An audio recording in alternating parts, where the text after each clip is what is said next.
Méndez, presidente de UNEG Esmeraldas, ¿qué hablar del inicio del año lectivo en la costa? ¿Estamos listos ya? Bueno, saludar a los maestros y maestras, a los padres de familia y a los estudiantes. Como quien dice, estamos listos, pero no en el 100%. Lamentablemente, las condiciones en las que se va a dar la nueva modalidad de educación no son beneficiosas para los estudiantes. Los maestros, como siempre, nos adaptamos a las realidades, nos adaptamos a la situación que se presenta y por lo tanto nos preparamos para aquello. En medio de que no poseemos también a veces estas herramientas electrónicas, ni tampoco poseemos internet. Y con la reducción del salario hemos tenido ahora que comprar computadoras, hemos tenido que adquirir internet con las telefónicas caras.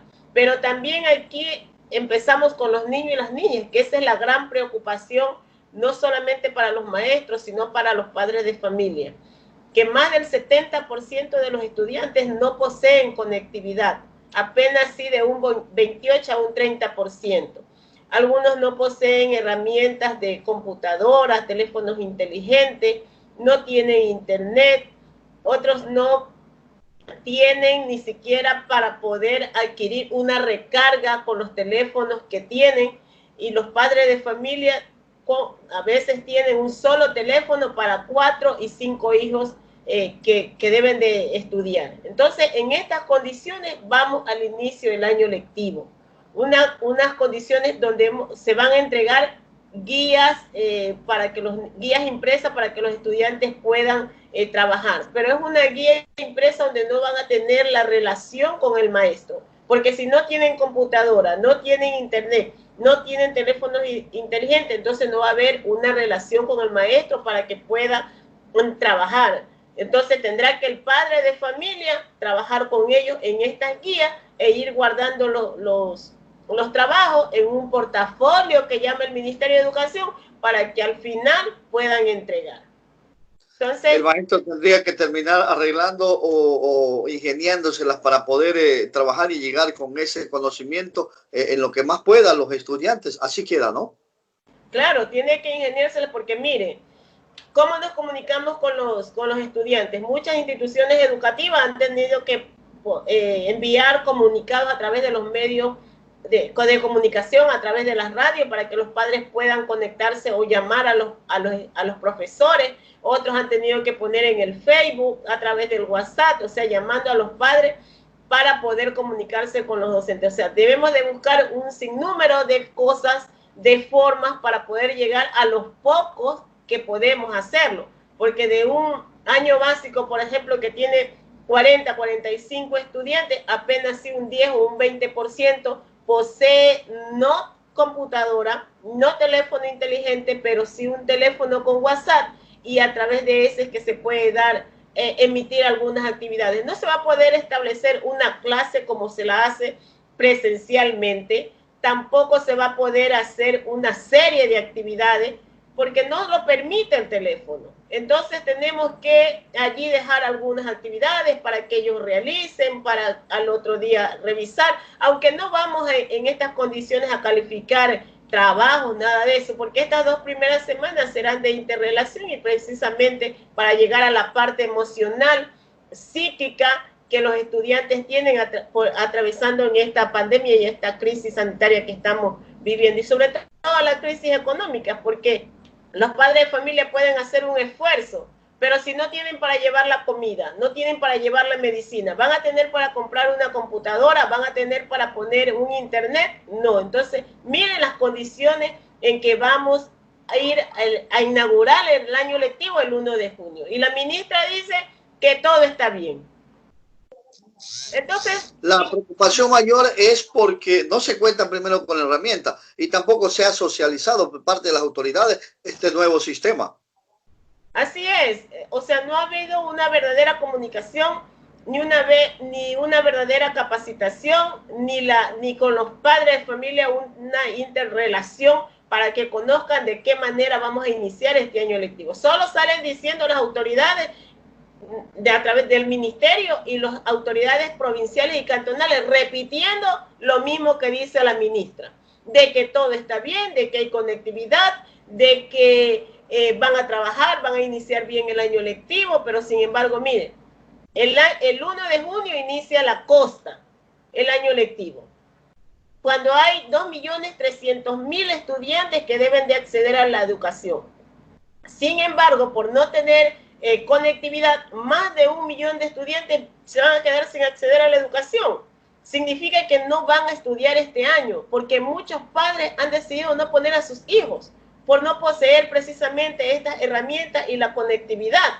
Y lo que es más, muchos padres de familia que tenían a sus hijos en las escuelas fiscomisionales, particulares, por la crisis económica que estamos viviendo en el país, se han visto en la obligación de retirarlos y ahora ubicarlos en la escuela fiscal. Significa que también ha habido un crecimiento del estudiantado dentro de la escuela fiscal, del colegio fiscal, donde hay el hacinamiento en estos momentos. Y cuando lleguemos a la parte presencial, aunque ahora a la ministra se le ha ocurrido decir de que es posible que cuando se vayan cambiando los semáforos, vayamos a ir viendo la forma como ir presencialmente, de acuerdo a la básica media, de acuerdo a la básica elemental, o sea, y que se va a iniciar por la parte rural, porque está consciente que allá, precisamente, que los estudiantes se van a quedar sin acceder a la educación. Entonces, miren, en medio de todos estos problemas, cómo iniciamos el año lectivo, en medio de que el papito, lejos de sentarse precisamente con los hijos en sus fichas pedagógicas, tienen que ir a buscar la comida, tienen que ir a buscar la alimentación, la medicina para darle a sus hijos. Entonces, es una crisis la educación, porque con el recorte al presupuesto, que dicen que es 300 millones, pero van más allá, porque ubican en 1.000 millones de dólares que van a recortarle al presupuesto, quitando ofertas educativas, y entonces, por eso la renuncia del viceministro de Educación, pues, que se va diciéndole duras críticas a la ministra de Educación, que no se puede avanzar en educación cuando se le hace el recorte al presupuesto. Entonces, imagínense cuando ellos mismos están viendo que la situación está difícil en educación. Esta situación será mucho más compleja en el sector rural, en las comunidades. Allá no podrá llegar la educación, toda vez que yo creo que allá el 20% tendrá alguna conectividad y nada más. Así es. El sector rural será el más perjudicado, porque no es que no poseen conectividad ni herramientas de trabajo, herramientas electrónicas para llevar estas clases virtuales, sino que en muchos recintos, muchos pueblos, no hay ni siquiera energía eléctrica. No hay ni siquiera energía eléctrica. Y recuerde usted cuando hubo en la época del correísmo el cierre de las instituciones educativas, donde muchos niños que vivían en partes alejadas tenían que buscar escuelas de 3, 4 kilómetros para poder llegar a educarse. Imagínense las condiciones ahora. Significa que todos estos niños no van a poder tener el acceso a la educación. Y con eso, el gobierno, al no entregar el presupuesto, en vez de entregar conectividad, en vez de entregar herramientas electrónicas, el gobierno está vulnerando los derechos de los niños, las niñas, los adolescentes a educarse, porque está establecido en la Constitución. Miren que él plantea ahora en lo que dio del año que estaba terminando su informe a la nación, 4 ejes. Plantea alimentación, empleo, la dolarización y la salud, pero a educación no la toma en cuenta absolutamente para nada. Significa que no va a haber inversión en educación. Y para lo último, buscando responsables ante la incapacidad de que los maestros somos culpables del sistema educativo. O sea, lo que se está dando ahora, los maestros somos culpables. Eso no puede ser posible, pues. Si ya le hemos dicho que este sistema está caducado y que no da más, y que deben de haber nuevas propuestas pedagógicas para poder avanzar en la calidad de la educación. Esta es una realidad. Frente a aquello, la UNE, los maestros han hecho un planteamiento al gobierno para mejorar y que realmente ese plan educativo sea del Ecuador, adaptado a las condiciones de nuestro país y no sean copias de otros lados.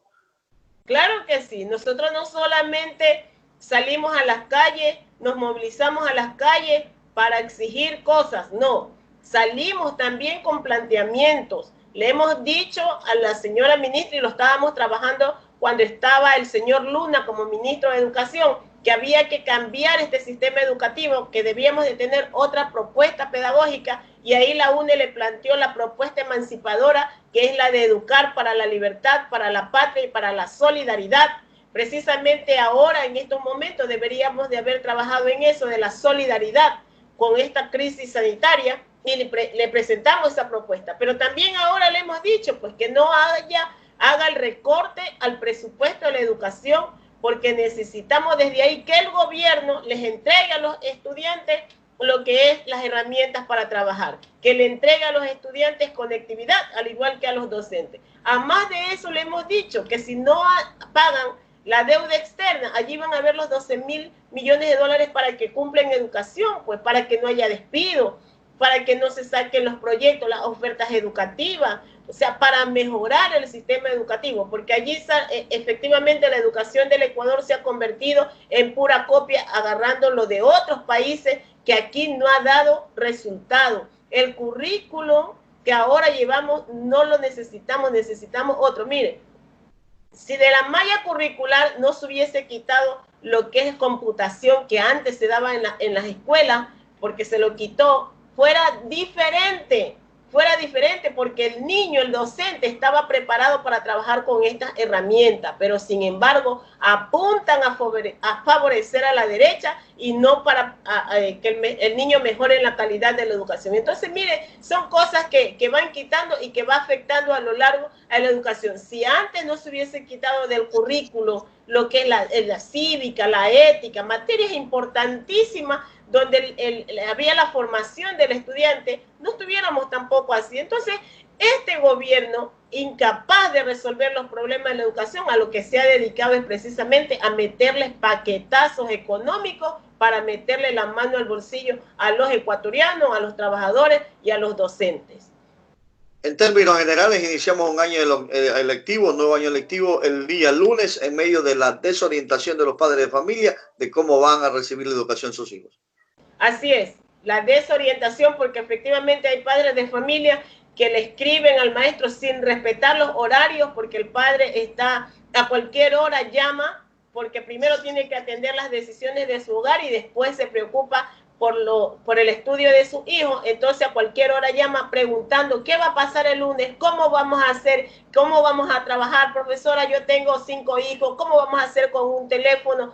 O sea, y en medio de eso, de 40, 45 estudiantes, apenas 10 es que pueden conectarse, y los demás, los 35, quedan afuera. O sea, hay una incertidumbre total de los padres de familia, al igual que los estudiantes, Entonces, necesitamos que el gobierno se preocupe de entregar el presupuesto que le corresponde a la educación para poder tener una calidad de la educación como necesitamos todos los ecuatorianos, sin vulnerar el derecho a educarse de los niños y las niñas. Y en medio de eso es que venimos rechazando todas estas políticas neoliberales y estamos movilizados los maestros y los trabajadores en exigencia de que se cumplan los padres de familia. Y ahí es que yo también quiero llamarlos a los padres de familia, que no estemos callados, necesitamos exigir lo que es la educación para nuestros hijos, porque así está en la Constitución, y deben de garantizarnos el derecho a educarnos, a tener salud, a tener trabajo. O sea,